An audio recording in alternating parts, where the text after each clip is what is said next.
So as Will mentioned, I'm Lorna McGavigan. I'm a commissioning editor at Macmillan. For those of you less familiar with the educational publishing industry, a commissioning editor's role is to research emerging trends and market needs, and then we work with ELT specialists to create materials that respond to those trends and needs. So a lot of development work goes into our course books. It's a long process, and we work with wonderful experts to produce material.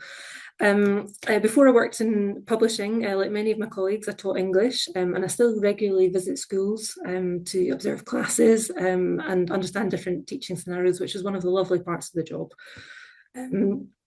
I'm based, as I've seen you all tell me where you're all based. So I'm actually based in the northeast of Scotland. I don't know if anyone else, we've got anyone else in Scotland or the northeast there. It's 3 o'clock here and there's snow outside and it's about 3 degrees. So thank you, just to give you a bit of geographical context about where I am. So I'm going to be talking about design thinking and how bringing design thinking principles into the classroom can help students build skills for the future. So I'm going to be asking you for your thoughts at various points throughout this presentation. So please do use the chat function to give your ideas. I want to hear them, even just to know you're engaged in the presentation. And if you have any questions, I might not see them in the chat if I'm looking at slides, and there's a lot of input, but will be monitoring the chat and we'll pull out any questions and make a note of them so that we maybe have time to go through those at the end. Okay, so let's get started. So, jobs of the future. When we're thinking about a new course, we're always trying to understand what teens need. And in 5 to 10 years' time, today's teens are going to be starting out on their careers. It's very difficult at the moment to escape headlines about the impact of technology on the future of jobs as we go into the 4th industrial revolution. And AI seems to have accelerated that discussion tenfold. So I just want to look at a couple of headlines. So Demis Hassabis on our AI future. It'll be 10 times bigger than the industrial revolution and maybe 10 times faster. So Demis Hassabis is the CEO of Google DeepMind, which is an AI research lab. He's also a Nobel Prize winner in chemistry for his work on AI. So it's interesting to hear what he's saying about it. AI is already replacing thousands of jobs per month, report finds. Gen Z faces job apocalypse as global firms prioritize AI over new hires, report says. AI coming for your job, it may be stopping you being hired at all. It's all quite daunting. And I imagine anyone going into the world of work at the moment maybe having doubts in their mind about some of the career opportunities. So I wondered if I could ask you to think about some of the human skills that you feel technology won't be able to replace. So thinking about skills that we won't be able to fully automate. And if you have any ideas, could ask you to write them in the chat. Empathy, thank you, Anna Maria. Yeah, that's a great example. And also the first one that came to mind. Rapport, yeah, great. Emotion and the encouragement.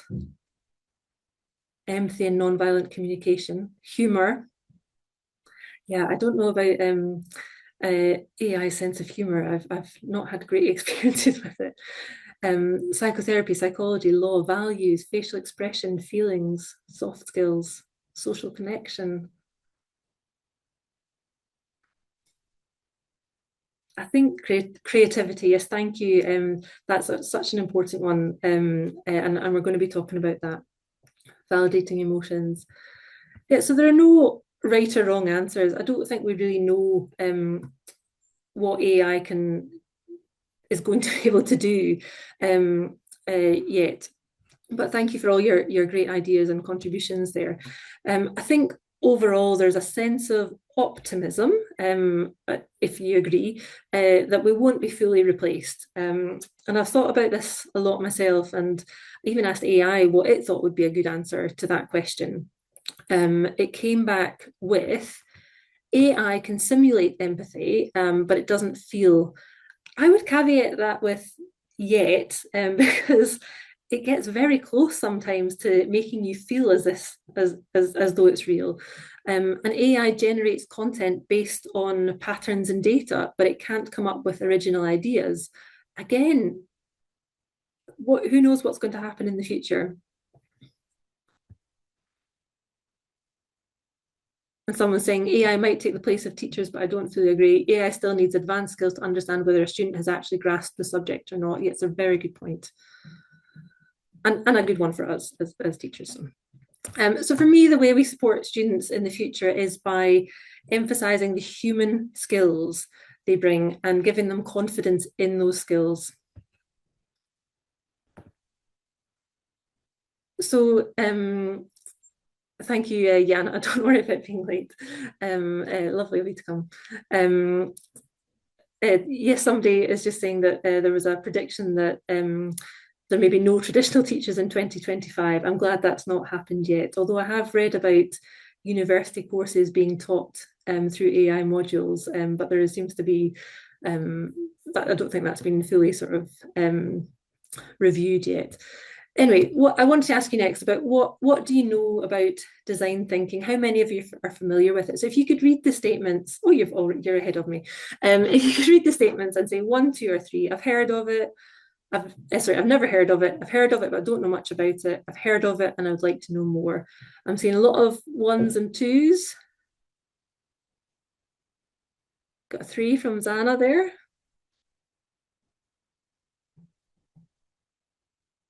Okay, thank you. I mean, I think I was expecting to see a lot of 1s and 2s, and great that there's a few 3s in there as well.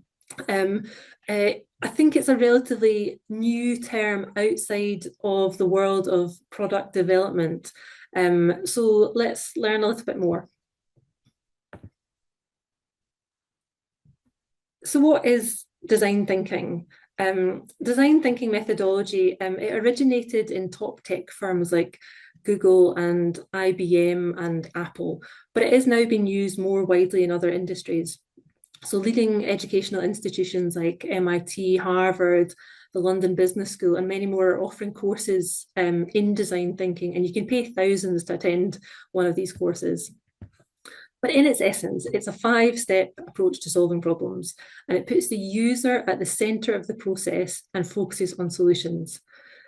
There are different variations, but we developed our approach following these 5 stages: empathise, define, ideate, prototype, and test. And I'll talk you through each of those stages shortly. But first of all,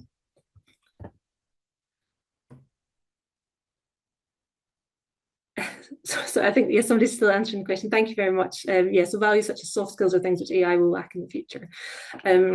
Okay, so first of all, I wanted to look at an example of design thinking in practice. So there are plenty of commercial examples of products, physical products and software developed using design thinking principles, but it can be applied to other areas of design and planning.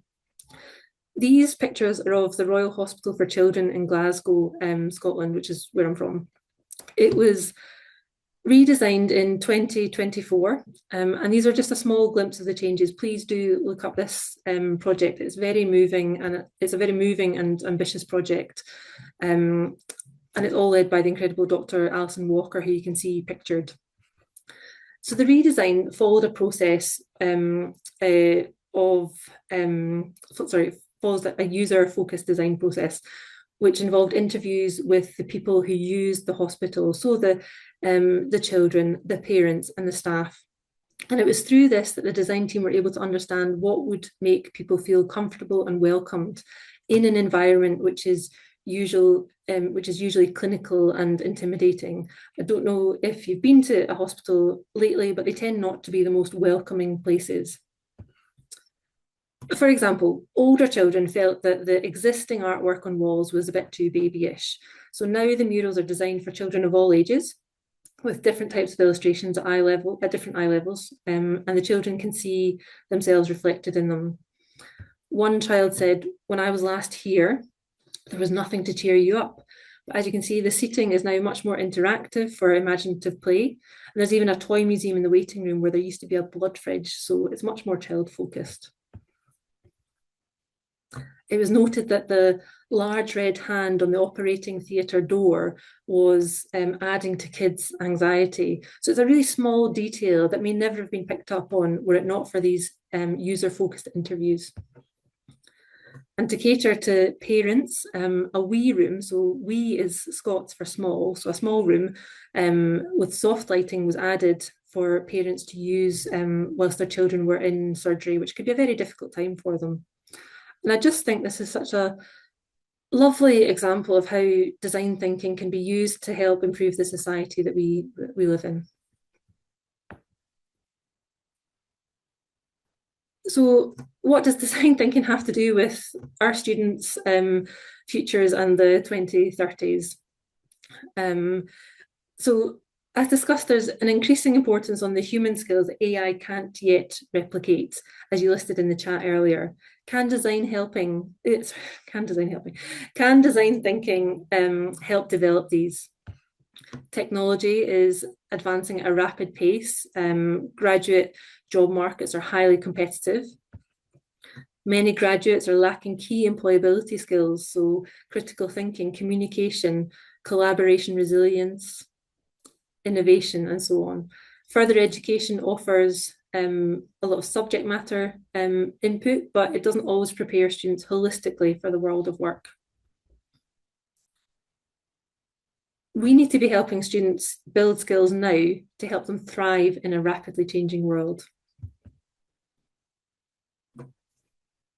And I always think language learning and life skills are so closely linked, and design thinking is just one way of giving students a structure to help them approach problems with confidence now that can also be applied in further study and in work. So we're sort of changing their mindset, how they approach problems.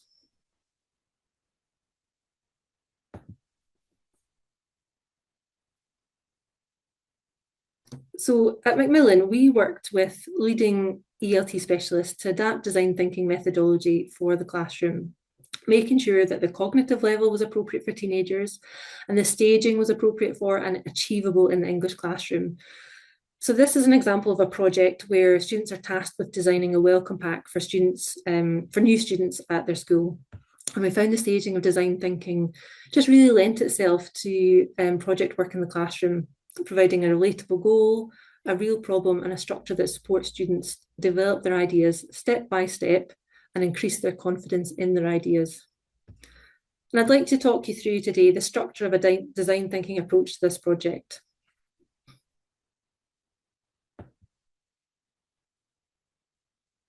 So we're going to be a wee bit interactive for the next couple of slides, but the first step in design thinking is always empathy with the user. And I think in general, the link between empathy and language learning is just so important. You can't learn a language without empathy towards other cultures. Would you agree with that?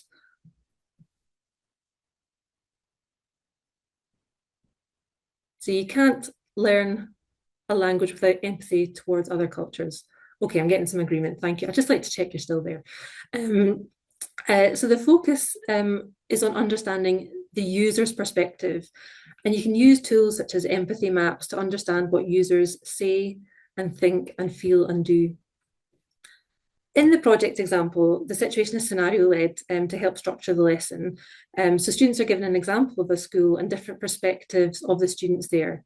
They then respond to prompt questions, which are noted as annotations on the empathy map on the right. So who are they helping and empathising with? What kinds of problems do new students at the school face? What does the school do to help new students? And what are the problems with the information the school gives about the local area? But that is scenario-led. Today, I just wanted to hear from you. I would like you to imagine you are going to design a welcome pack for new students. And to start with, I just want you to think back to when you were new to a job or a class or a school. This could be as a child or an adult. I don't think the feelings necessarily change. How did you feel? What kind of worries or problems did you face? And what helped you? So the questions are on the slide in the yellow box. If you could have a wee think about that and share any thoughts in the chat, if you're happy to do so. You don't have to answer all the questions, and I'll give you a few minutes to think about this. Thank you. So thinking about a time you were new to a school, a job, or a class, how did you feel? What kind of worries or problems did you experience, and what helped you? Nervous, awkward, scared, overwhelmed, nervous, a bit lost, fitting in with teachers and scared by new programs. I mean, that sounds like the experience of an adult, but yeah, it doesn't change, does it? Stressed, self-conscious and uncertain, shy, overwhelmed, defensive, insecure, butterflies, needing a person you can rely on, ask for help, worried, reluctant, bit scared, bit of bullying, having good friends there, shy, not knowing where to go, where things were, what was allowed. That's a really interesting one, I think. Being scared of what's going to happen, lack of confidence. Frustrated, underconfident, not having the information that you need. I mean, it's really interesting. My son has just started primary school and he was very excited to start primary school. And the older children prepared a video tour of the school with lots of information for the new starters, like what kind of lunch you could have, how to follow the safe route through the car park, and a short clip or photo, an introduction of the other new starters. That really helped. That just having that knowledge just really helped him. But thank you for sharing your experiences. This is the input we need for the next stage. But before we move on, I wanted to reflect on the value of empathy as a human skill. It's one of the first ones that somebody mentioned. It was mentioned several times in the chat earlier.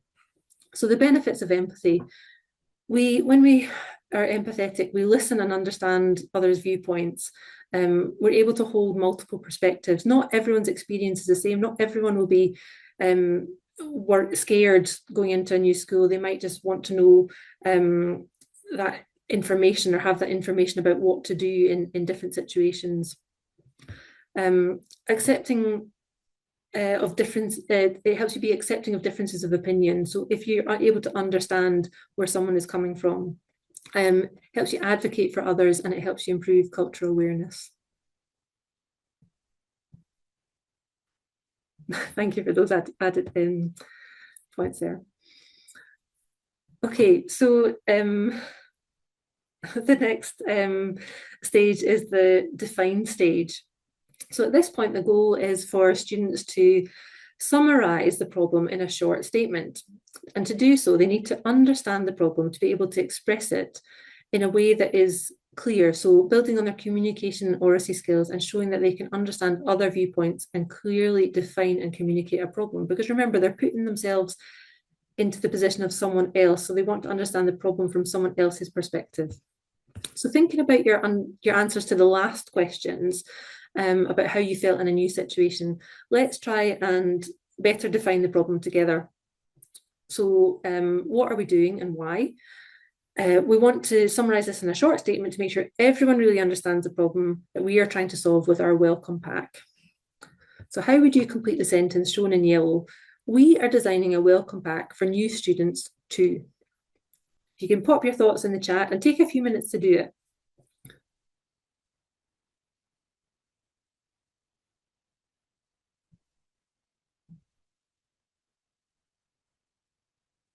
To feel safe to be themselves, to feel safe and comfortable, to feel like they're not alone, to help them feel more confident, to mingle together and become comfortable, to feel relaxed and safe. I mean, it's interesting, the answers were coming up here. I can see that they're very related to what you put in the chat earlier, whereas the previous group had a slightly more mixed feelings, and so they came up with slightly different aims for their welcome pack. Like, for example, to be able to find their way around the school and local area, to know where to go for help settling in.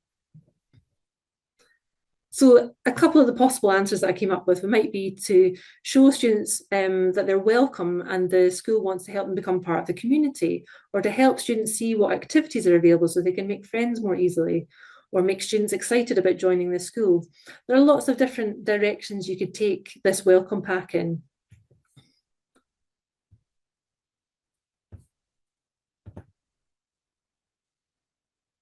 Okay, so I won't ask you to do the next stage, perhaps in a longer session, but I'm sure you would have plenty of ideas here, but we would be here all day. So at this stage, we generate ideas. The stage is called Ideate, and the word Ideate is a term I've seen most often used in the tech industry, but it just means to generate ideas. This is the point where students will work together in groups, and one of the key principles of design thinking is the value placed on diversity in groups. So getting students with different skills and perspectives to work together and lean into their strengths. So I'll give you a moment to read the quote.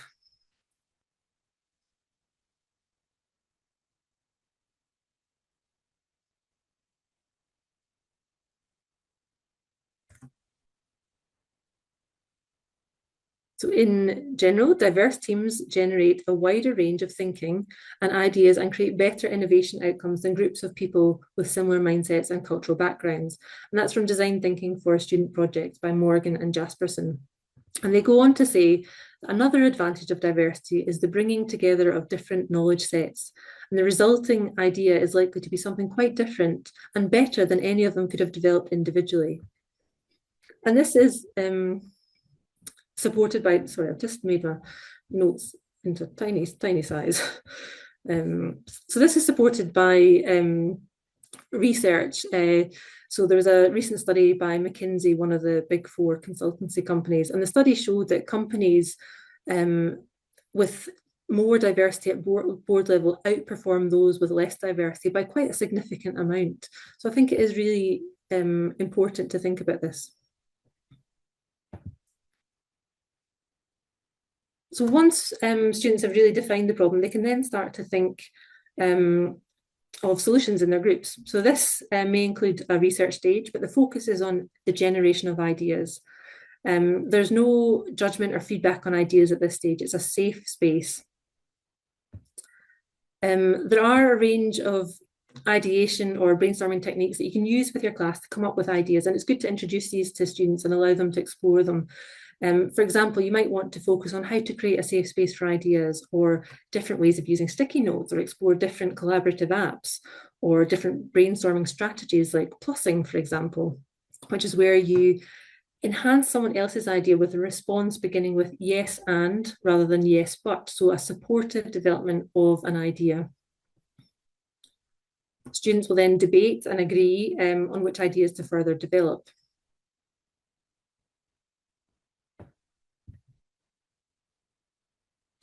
And the next stage is to select and prototype an idea, which is your sort of typical project output. So we normally think of a prototype as a 3D model or a basic software, but this is quite ambitious for the English classroom. So in our scenario, it could take any form. It might be a sketch or a poster presentation, a physical prototype, an outline, or a group presentation. It doesn't need to be perfect, and the emphasis needs to be that this is a first attempt and that students will get feedback and the opportunity to improve. And finally, to the last stage, the test stage, which I think is one of the most useful in terms of skills development. So Google's CEO of DeepMind, Demis Hassabis, this is the person I mentioned at the beginning of the presentation, he stated this year that the key skill for the future is going to be learning how to learn, as the only constant is going to be change. And the test stage is where students present their solution for feedback. It's really important that they go in with the knowledge that they may still be able to improve their proposal, perhaps by adding something to it or adapting it. That's a positive. We want students to develop a growth mindset and an openness to learning how to learn. To do that, it's very important that the feedback skills are developed too. Feedback needs to be given and received constructively to allow students to reflect on their work and want to improve. So in a typical classroom, peer feedback would be ideal here, provided everyone understands how to give that feedback in a positive way. And I just want to conclude this slide with a quote by Henry Ford. And there are a lot of people saying similar things, but this is just one I picked out that seemed to sort of summarize it. But failure is simply the opportunity to begin again, and this time more intelligently. And I think that helping students build that mindset from a young age will help them become resilient young adults. So just to some final thoughts on human skills. Design thinking can offer a structure to project work, so a structure that can be used in industry and to improve society, as an example of the children's hospital that I showed you earlier. It relies on human skills to be successful, human skills like seeing the world through other perspectives, being able to interpret and communicate ideas, work collaboratively in diverse groups, see feedback as a way to improve, and see challenges as things that can be overcome and develop a growth mindset. So thank you so much for listening today and contributing your ideas. You've been a very engaged group and I've really appreciated it. I hope you found it interesting and you feel like you know a little bit more about design thinking and how you might use it in the classroom. I'll be here, I think, for another 5 minutes if we've got time with Will. So if you have any questions and you'd like to discuss further, please do stick around. But I'm sure you will want to stick around anyway because Claire and Anna have some really fantastic talks coming up that are so relevant to anyone working with teenagers. So yes, thank you. Thank you very much. Thank you so much, Lorna. Thanks for putting the talk together a lot. And thanks for being here with us as well. I know it was it's not kind of what you were hired for, and it's really great that you're able to do this for us. So thank you very much. If you have got, we haven't got any questions actually, Lorna. I think everyone's is entirely clear on design thinking. And yeah, if you have got a question for Lorna, I didn't catch it, so please do pop it back. But I think we're good for now. Okay. There will be a PDF of the webinar. If you don't mind, Lorna, we'll be giving the PDF to the audience for this so that they can go through it again. Not all. Okay. Any other key texts other than the Morgan Jasperson one that you recommend, that you would recommend? Yeah, there was another book that I found very useful. It was called Design Thinking in the Classroom by David Lee, which is perhaps the Morgan Jasperson one is maybe more targeted at those working in further education. But it is very interesting because it has sort of case studies and interviews with people from industry. So if you want to get a sense of what skills industry are looking for at the moment, then it's a good one. Design Thinking in the Classroom is more for the teen scenario and teaching in the classroom, but it's not ELT specific, it covers sort of general secondary education. Do you think there's going to be a huge difference? Sorry? Do you think there'll be a large difference between the two? The two books? Well, between teaching design thinking in a secondary environment, or generally, or in an ELT environment. I think so. Yeah. I mean, I think I actually think design thinking really lends itself to language learning because those skills are so important. We have this great opportunity to teach life skills in English in a way that other subjects might not always be able to. So yeah, for me, I do think there's a difference. Yeah. I see Dave's also recommending design thinking. He has, Dave. You are recommending it, but you're recommending it to hosts and panelists only. If you wouldn't mind resharing that to everyone, so everyone can see your last comment. How can we support? Shengiz Herdem is asking, how can we support learners who struggle with open-ended tasks or creative confidence during the design thinking process? I mean, I think design thinking is really supportive for those who struggle with creative confidence because the emphasis is absolutely not on the output, it is on the process. So it is about speaking to users and finding out what they want. Mm. So you've got something to base your creative output on. It can really structure a project, and sometimes that is lacking in projects. So I think that is really a lovely structure to bring to projects and Brilliant. help them Thank with you. that confidence. All right. Thanks so much, Lorna. I think, hold on, one more in the Q&A. They're all coming in now. What's the difference between design thinking and differentiated instruction? Um, could you just define what you mean by differentiated instruction? Do you mean sort of a universal design for learning approach? Yeah, there's confusion between these two concepts, isn't there?